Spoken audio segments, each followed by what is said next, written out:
Hey, what's up guys? This is Watch Review, back with another video today. Today in this video, I'm going to be unboxing the Fossil FS4835. Let's get into it. Okay, as you guys can see, it comes in a very nice aluminum box, all printed out, Fossil, as you can see. A little feminine for my taste, with the pink and the butterfly, but it's alright. Let's get into the details. Here we go.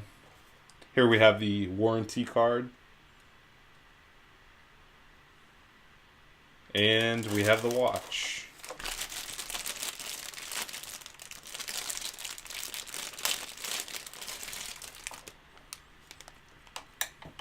There we go. There it is. It looks really nice on camera, but actually in person, it looks actually a lot better. I love the rose gold and the blue strap on there. It looks really nice. So the watch face is coming in at 44 millimeters, which is a pretty decent size.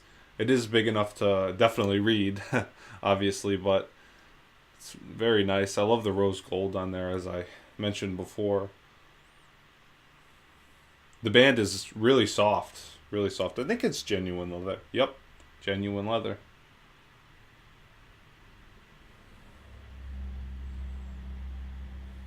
It's also waterproof to, I believe, 50 meters? Yeah, 50 meters, so it is pretty nice. Also, guys, I will have a review out soon for this watch, probably on Sunday, so stay tuned for that. Be sure to subscribe and like if you guys like the unboxing. And this has been Watch Review. Peace.